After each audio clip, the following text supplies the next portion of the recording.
On a September night in 2016, a young man strolls into a college bar in Denton, Texas, and takes a seat.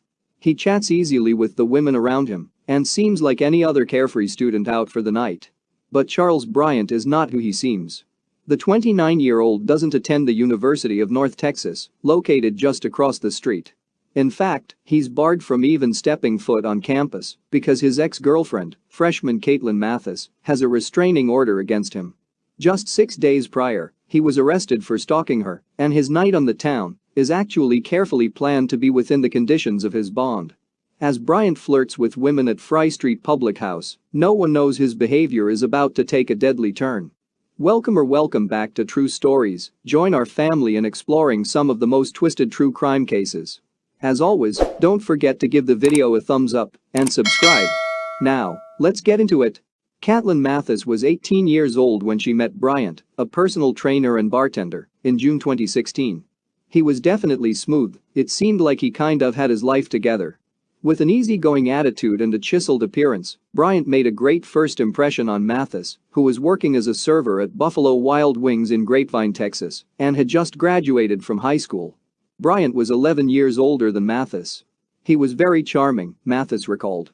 But Bryant's friendly facade would fade after only weeks of dating. He was very controlling. He always had to know where I was, Mathis said. During an interview with correspondent Jim Axelrod, Mathis said she started to recognize that Bryant was a bit of a narcissist. He needed my constant attention, Mathis said. As she started the fall semester at the University of North Texas in Denton, Mathis decided to break up with Bryant. He didn't take the news well, and things escalated quickly.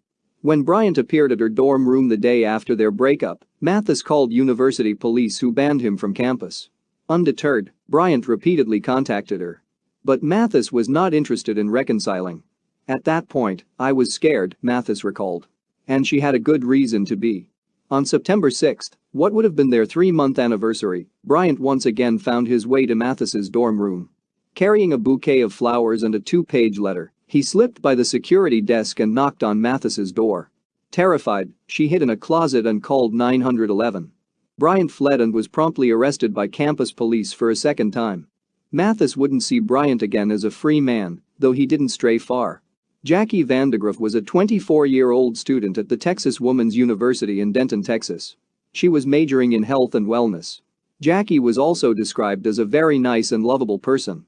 4 days after bonding out of jail on a stalking charge for continuing to harass his ex, Bryant was just a half a mile away from Mathis's dorm room at Fry Street Public House.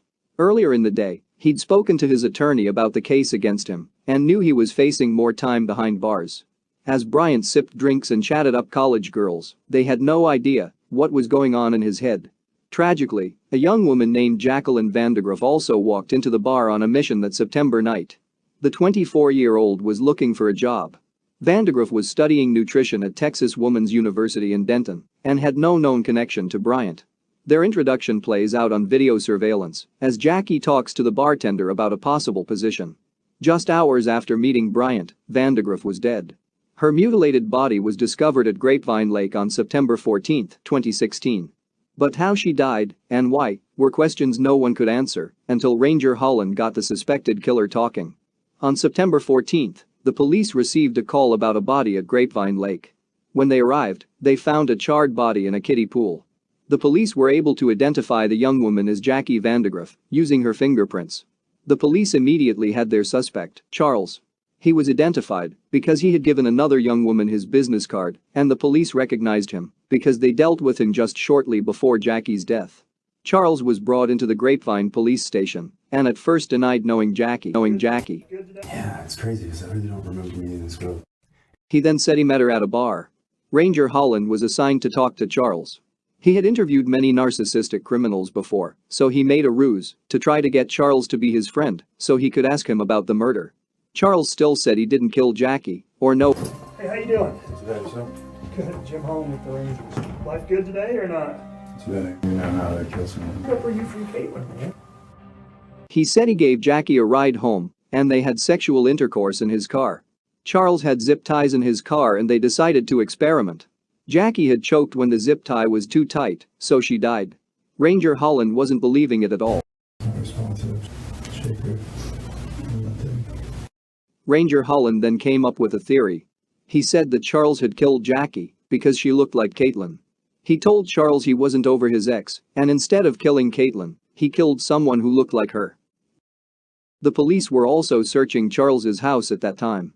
They found a military-style knife, Jackie's purse, a shovel that he had bought at Walmart at 4 a.m. on September 14, and the kiddie pool that Jackie was found in was missing from his backyard.